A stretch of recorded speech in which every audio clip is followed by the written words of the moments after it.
There are so many ups and downs in youth ministry. That's why who you do ministry with is just as important as the ministry itself. That's what we're talking about today on the Ministry Coach Podcast.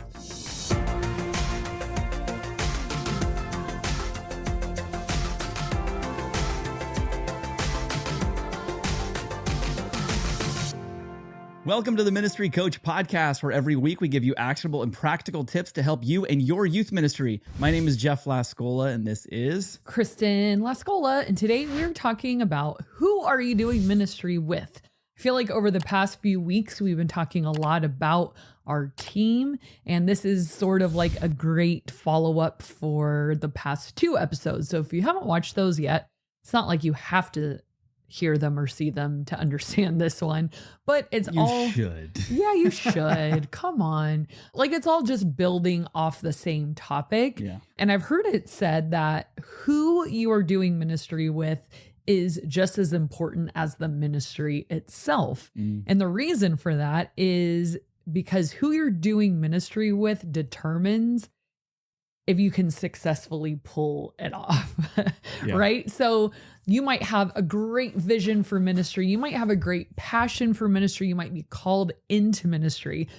Whether or not you can execute it, whether or not you can pull it off, whether or not it's going to live up to the vision that you have or that God has given you for it will largely depend on who is surrounding you and who you're doing ministry with.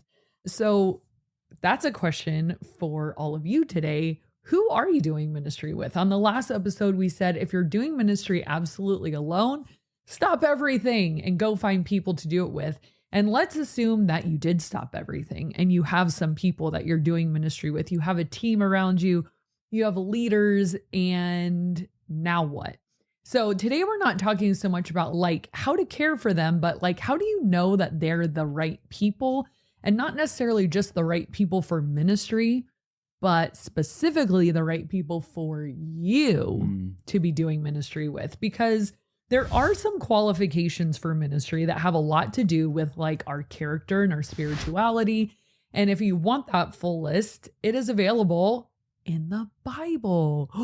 Ooh. Ta-da! Yeah.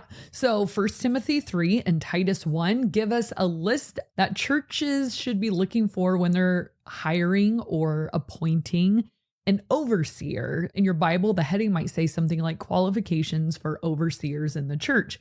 And it has a lot to do with our character, not our abilities. And we've talked about that before. But just because you are a faithful person, you love Jesus, you're following the Lord, and you're on paper qualified to do ministry in a biblical sense, it doesn't mean that you and I are going to work really well together and have a lot of chemistry. So for the sake of this episode, let's just assume that these people meet all the spiritual criteria, because I don't want anyone to think like, well, you didn't talk about anything about them having to be a Christian and love the Lord and be following Jesus and above reproach and not living in high-handed sin. Those are all givens. Okay. So I don't really want to spend time in the episode talking about things that should be blaringly obvious, glaringly obvious, not Blatantly obvious? Yes. I was thinking blatantly Blatant and glaring. blaring, which is actually a word. It's just not used correctly right here, right now. But I noticed. So, you know, give me some credit there. I'll give you a little credit. Thank you. So today we're talking about more like nuanced things. Like, how do I know, like, okay, you're a person for ministry. How do I know you're my person for ministry? Yeah. So here's a question that I actually felt bad about for a very, very, very long time until someone in leadership gave me permission to ask this question about my team. And the question is, do you like them? And I kind of thought that was irrelevant. Like, well, it's not about me. They're willing to serve. And and they love the Lord and they signed up. So I have to take them, right? And they were like, why do you have to work with people you don't enjoy?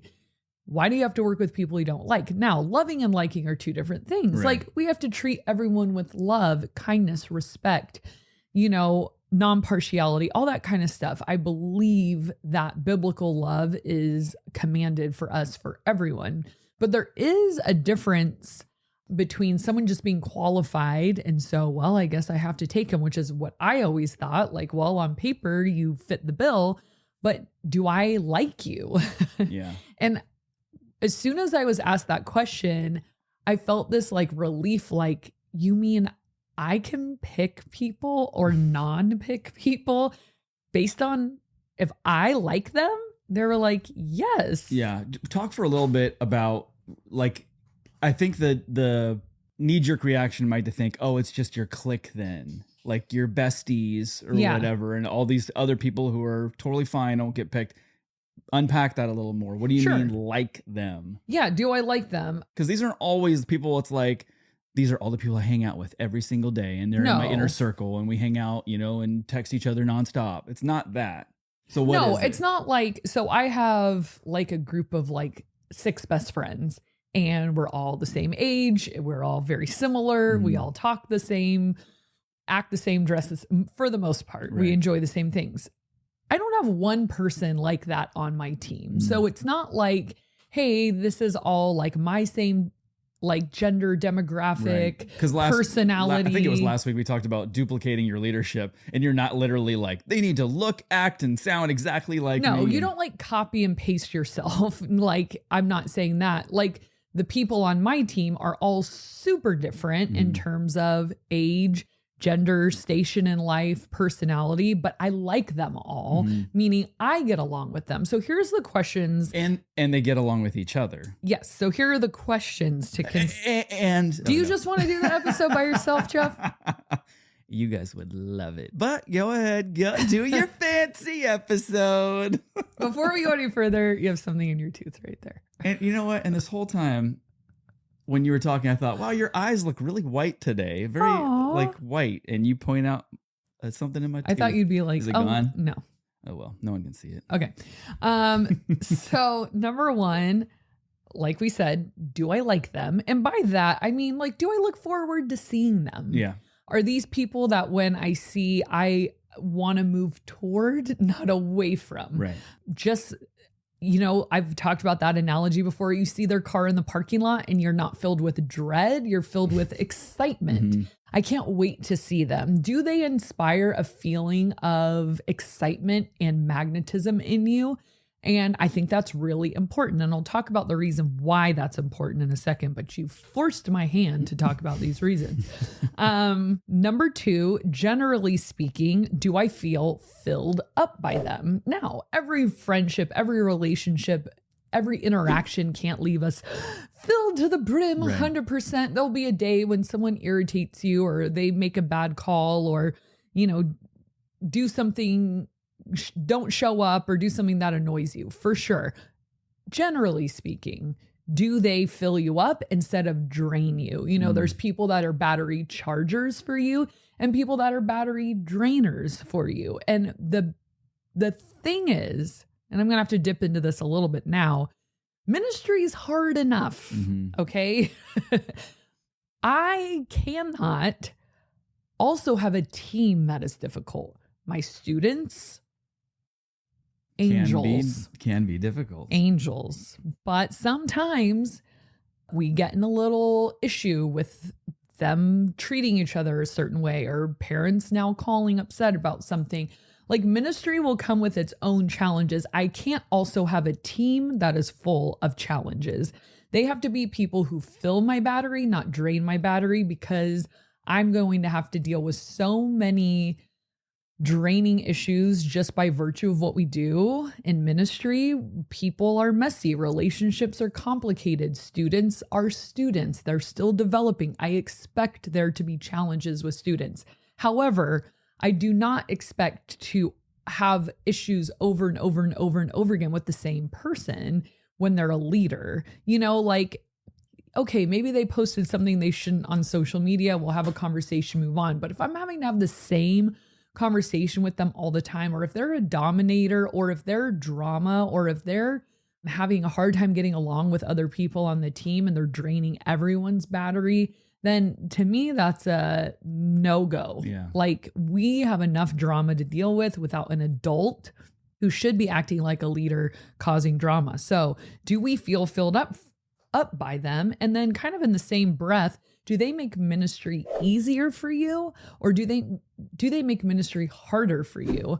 Again, there's going to be so many things that are difficult in ministry. And I want you to think about those things right now. I want you to think about the things that you've had to do in ministry that you would not want to do again. Okay. And imagine you have to do them again, but some of the best people in your life are standing beside you doing it with you. And that's how I feel with my team. Like when we go to camp, inevitably something happens. It's always called spin the wheel of whitewater, and will there be a monsoon? Will there be a bear? Will there be like a rattlesnake, flat tire, broken trailer? Oh, you're giving me anxiety, right? Or a sick kid or something. And we've always had to charge these difficult situations. But the reason I can do it is because we're doing it together. And these people help, don't hinder the process. They are quick thinkers, they're problem solvers, they have skin in the game, and they want to help move toward a solution. They don't make my life harder.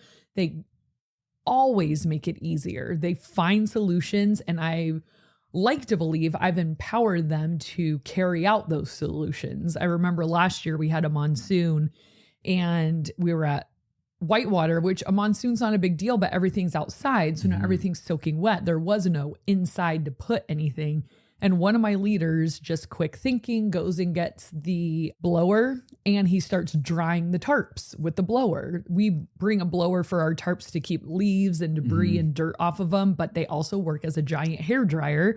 And it started drying these tarps so that the kids now aren't sitting in mud because their shoes are all dirty. Then they step on the wet tarp and now we've created mud and now there's nowhere to clean. He's sweating on his hands and knees. Jesse, thank you.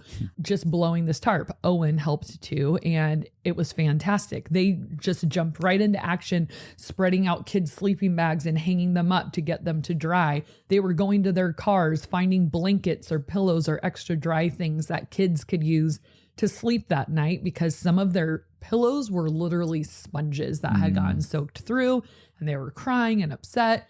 We coined the term no panic, no cry that night. I was like telling the kids, I'm like, some of your stuff's wet, but guess what? No panic, no cry. We're going to fix it for you. We're helping. No panic. And they were laughing and it turned into this whole thing, but they were just ready for action. I didn't have to think of every solution and be like, okay, now Sarah, you wring out the pillows. Now Owen, you get the blower. It was just like they made ministry easier because they're smart, they're empowered, and they're doers, and they are there to help. So I can deal with any monsoon or any bear or any snake or any sick kid or behavior issue because we're an army together. It's not me and then a bunch of crybaby adults or difficult adults or dramatic adults or sour attitude adults. It's like there are so many things that we cannot foresee happening in ministry.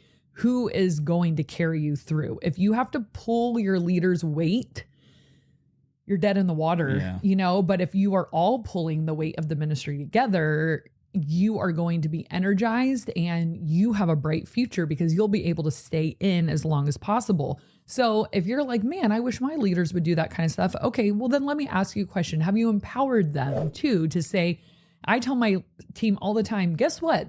This is not like a pyramid of leadership. It's not like Kristen's at the top and she tells everybody what to do and you all answer to me. I'm like, no. I want you to picture us all with arms linked and we're charging a hill together. So everyone participate. This is not the me show. I am not the most brilliant creative mind here. I need every creative mind. I need every good idea. I need every single person's participation. Don't wait for me to tell you. Use your own gifts, abilities, and brain power, and let's do this together. Yeah. And when we can get in that zone, I honestly believe, and I tell them this all the time, we're unstoppable. There's nothing we can't do. There's no problem we can't solve. Ain't no mountain high enough. Ain't no valley low enough. Thank you. Yeah. Okay, the next question to ask is, can I be my authentic self around them? So I think that's really important to be able, and especially in ministry, to have permission to be a real person. I think sometimes people look at ministry leads and like put you in some like pastor untouchable category, like, oh, they're the pastor. Ooh, they're very special. And it's like, you almost have to act that out, like, oh, I am very buttoned up and I'm very, you're putting on this act because you feel like you can't be yourself around these people because they're expecting you to be some role instead of some person, or a function instead of a human. And I find that exhausting. I can't keep that up. And so I love my team because I feel like I can be my genuine, authentic self around them. All my quirks, all my humor, all my personality things, my likes, my dislikes. And it's so, again, it adds to the longevity because who can keep up an act for that long? And it creates permission for them to do the same. It's like, we're all just people doing ministry. Like, we don't need to think higher or lower of ourselves, but like, let's just be ourselves and create authentic bonds and ties based on that. And then this one, I've had to learn the hard way, but I didn't come up with this necessarily in my own brain, but again, somebody taught this to me, much like the question of, do I like them? Somebody taught me to think this way. Are they a fan of me, this church, and this ministry, and the way we do things? Because there's nothing worse than having to constantly defend yourself to people who are not on board with your methods and your ministry and how you particularly do things. Like, there was someone on my staff years and years and years and years ago, and it was just so evident he was not a fan. And it was hard. But I didn't know I had permission to excuse people like that. I was like, well, he's a good guy. He does what he's asked to do. And I can't ask him to step down. He didn't do anything wrong. And someone really challenged my thinking on that to say, why would you keep someone who is not a fan of yours or your ministry or the way you do stuff? Only keep your fans around. And I was like, oh, yeah, it is kind of exhausting to have to like tiptoe around. Oh no, what are they thinking? Or, oh, it's too loud for them. Or, oh, they don't like this. Or sometimes they can be cancerous too, because they will start talking to other people, being in their ear and like, don't you hate how this, or shouldn't it be like this? And not that it's like your way or the highway kind of thing, but it's like that collective, we are in agreement, this is the direction we're going, and one person's whispering, yeah, but blah, blah, blah, and yeah, this is no good. And it just starts tearing down the team from the inside. And that's really toxic. And not that there's not room for disagreement. Don't misunderstand me. It's not like, but that should come to obey. You. It shouldn't be put in the ear of all these other people, these side little conversations that you're unaware of, and then all of a sudden there's a mutiny or something. Yeah, and I've never had that happen. This guy was not even close to that, but it was more just like, I could tell it was a very judgmental posture, like of everything we did, and kind of like keeping a watchful eye on us sort of thing. And it was just like, hey, I just don't think this is the place for you, because I don't get the sense you're totally a fan of how we do things.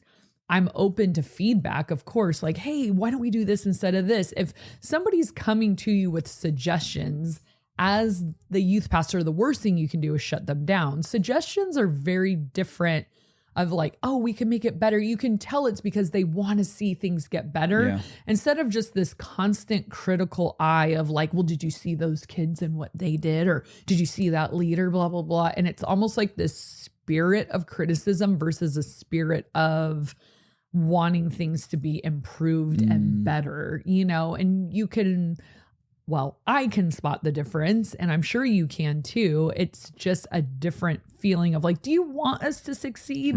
Or are you just excited to walk around with your clipboard and pen and tell me all the things? Kind of seem a little excited to find the things wrong. That Schadenfreude, whatever that German word of like, you take joy in the discomfort or displeasure of others. Exactly. Sick thing. Sick. And then the reason this is so important, and the reason we're talking about this at all, kind of what I was going to get to in the beginning, is this correlates to the overall chemistry of your youth ministry. So and the culture of the group. So if the leaders are friends, if the leaders are fans of each other, the whole energy of the youth group is greatly impacted. And that almost sets the tone for like, this is a place of friendship, of energy, of chemistry, of love, of life together. And I feel like the students might not be able to put their finger on it, but it's something you can feel and observe at the same time.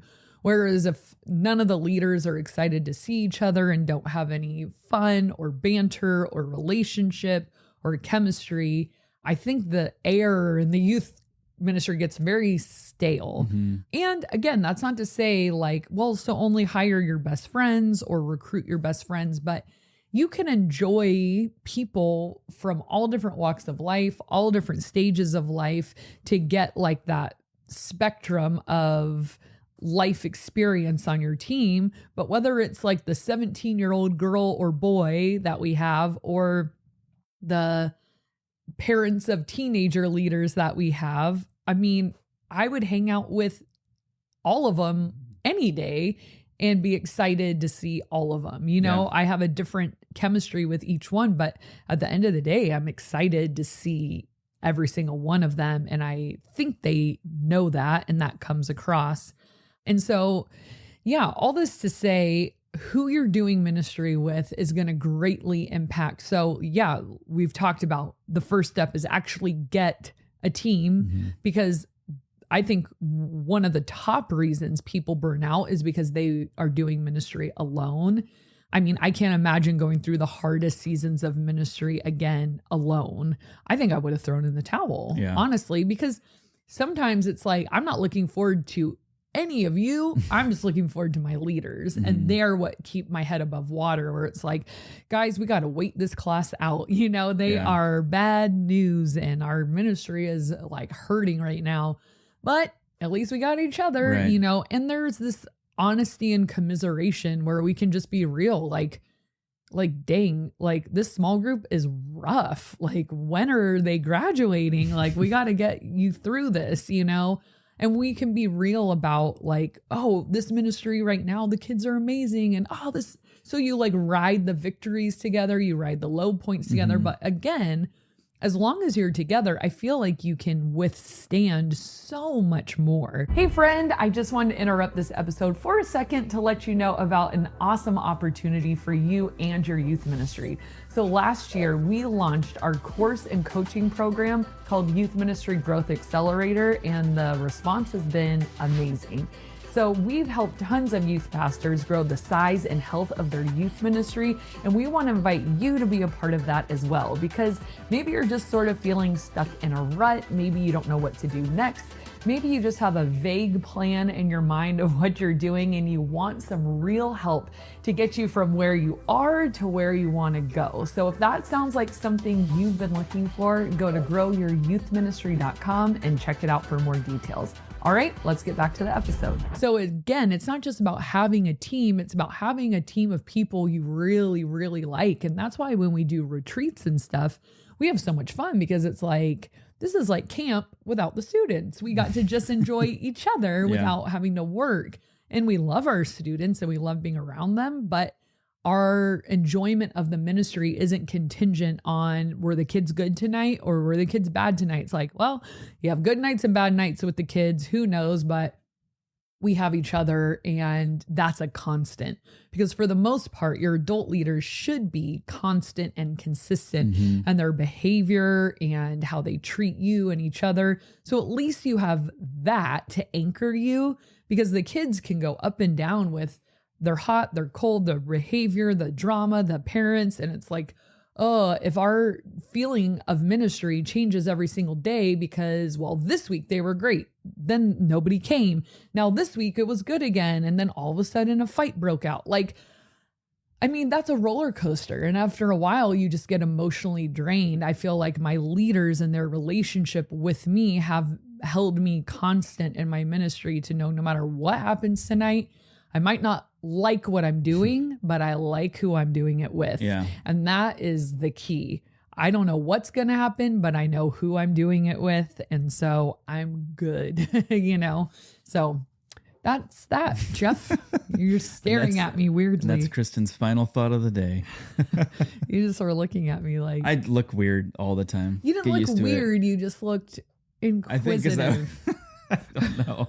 I don't know what to tell you. Make sure you check out the episode we did. I've mentioned it multiple times on this podcast, but the one we did about how to recruit the right volunteers for your youth ministry is kind of everything we were talking about, but how to specifically seek out those people. And then also the 2 episodes we just did. That's 3 episodes. If you have the time to do it, go for it. But let's do a community comment of the day. This comes from Pastor Adam 7476, who says, "More great pearls of wisdom. I'm a bivocational youth pastor, and Thursdays happen to be my day in the office with our youth group meeting in the evening. I look forward to catching the latest video every Thursday." Wow, that would be like so fresh in your mind, and then your meeting and youth group happens. So it's like you can implement it right away. Listen and go. Yeah, that's great. Thanks, Pastor Adam. We appreciate that, Adam. and thank you guys for watching and listening. And we'll see you next time. Today we're going to be talking about who you do ministry with is just as important as the ministry you do. That's what we're talking about today. There are so many ups and downs in youth ministry. That's why who you do youth ministry with, or like you look like you're about to fall asleep. Is this episode like super boring?